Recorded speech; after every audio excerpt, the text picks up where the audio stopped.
Mic check, check, check. 1, 2, 2, 2, 2, 2, 2, 2. Is this thing on?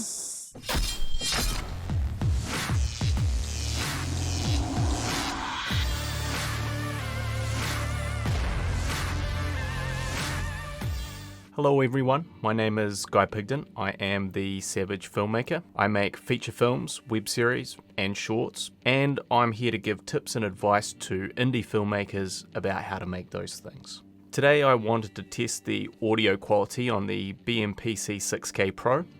Audio is one of the places you really don't want to take shortcuts as a filmmaker. We've all heard the saying that someone will forgive a bad image, but they won't forgive bad audio. And this is 100% true. If your audio goes wrong on a shoot, you've got huge problems.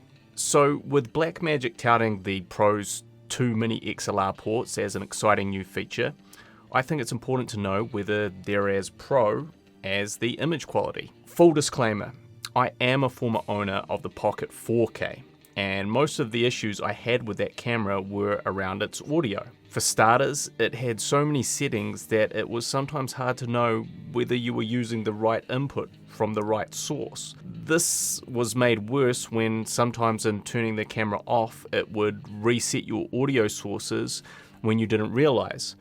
Something that can be very dangerous if you don't catch it before filming again. I had multiple issues with the mini XLR cables that went into the camera, and also the mini XLR port itself being a little temperamental. The Pocket 4K's preamps never sounded particularly good to my ear. It always had a sort of cheap tinny quality and sometimes couldn't provide enough power to more demanding shotgun microphones.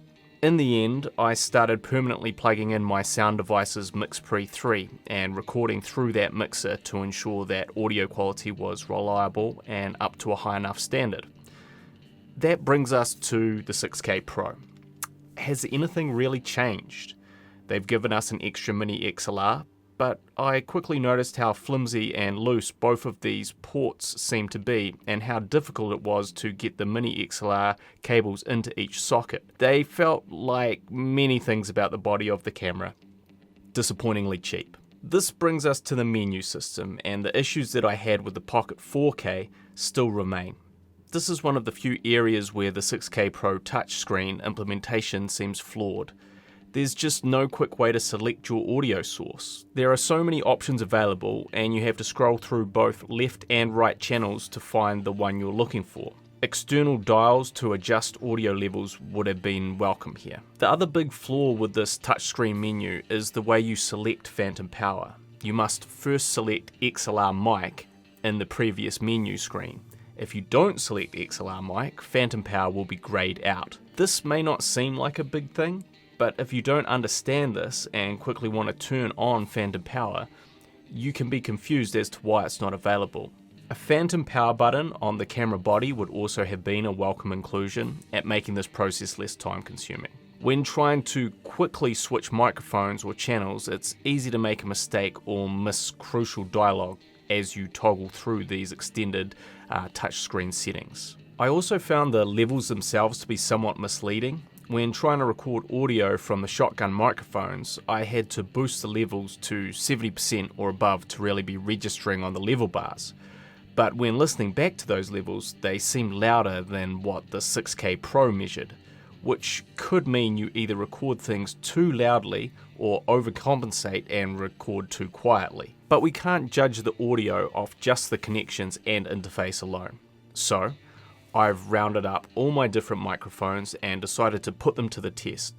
For these tests, the camera's audio was set to ppm minus 20 dBFS.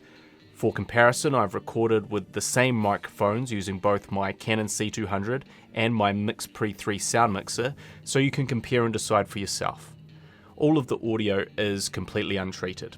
Put your headphones on, relax, and prepare for some sweet ASMR 6K Pro audio.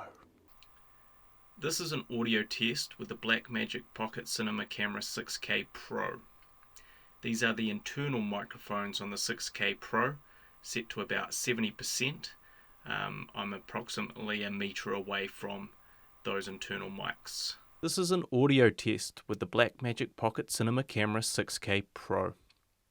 I'm using the Saramonic UW Mic 9 lavalier mic. It's now going into the 3.5mm jack instead of the XLR.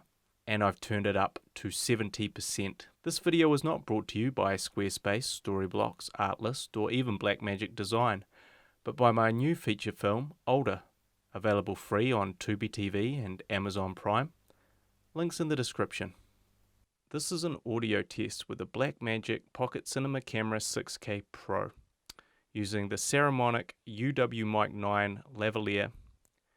It is plugged into XLR 1, and the audio is set to 60%. This video is not brought to you by Squarespace, Storyblocks, Artlist, or even Blackmagic Design, but by my new feature film Older, available free on Tubi TV and Amazon Prime.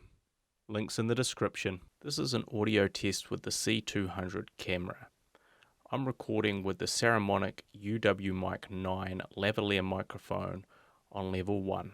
This video was not brought to you by Squarespace, Storyblocks, Artlist, or even Blackmagic Design, but my new feature film, Older, available free on Tubi TV and Amazon Prime.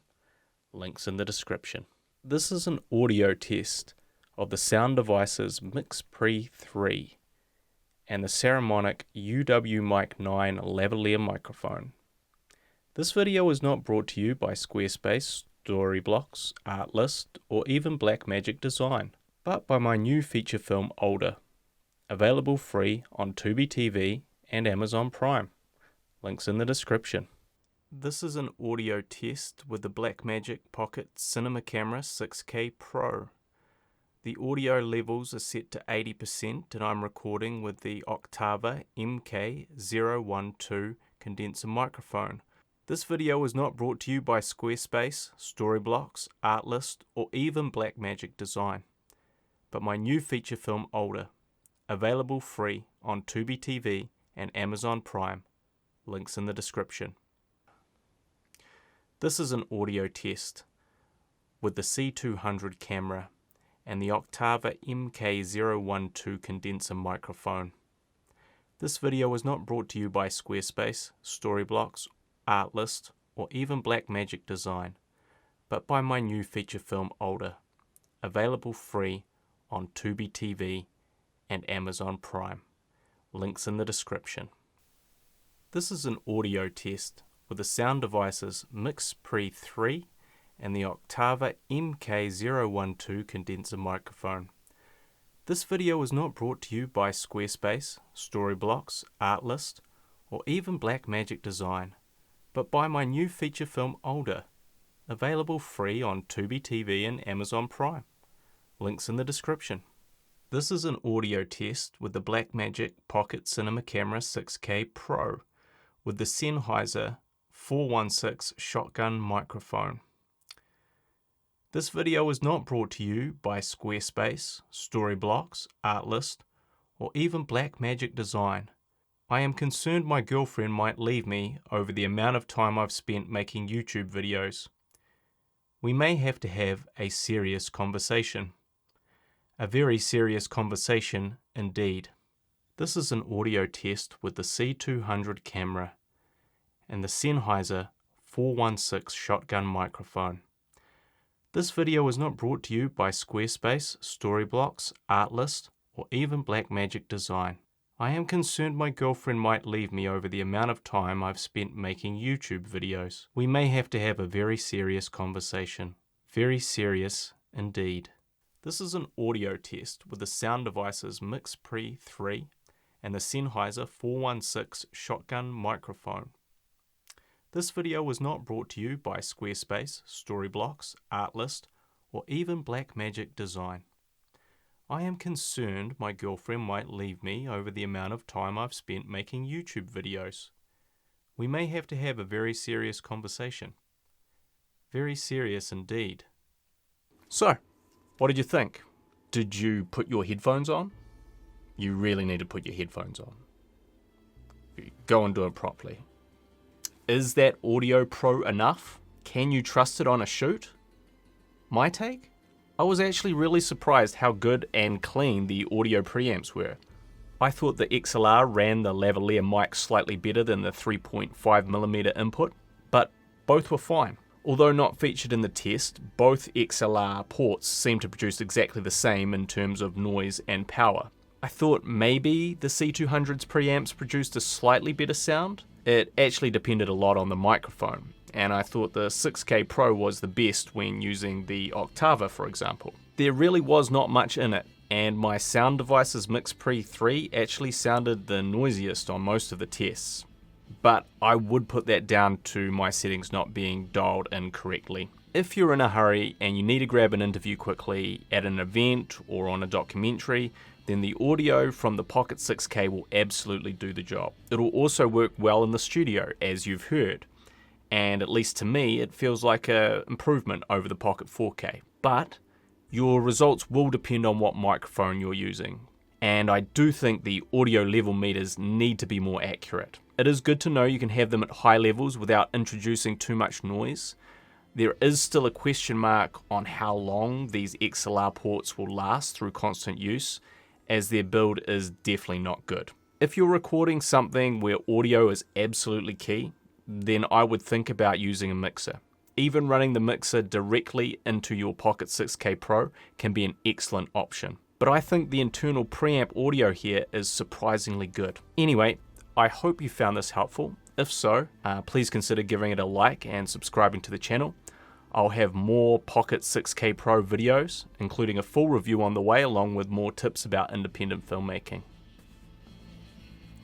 So until next time, Pilgrim, let me put on my girlfriend's hat that sort of looks like a cowboy hat and say to all my 6K Pro users, yippee-ki-yay, my friend and subscribers.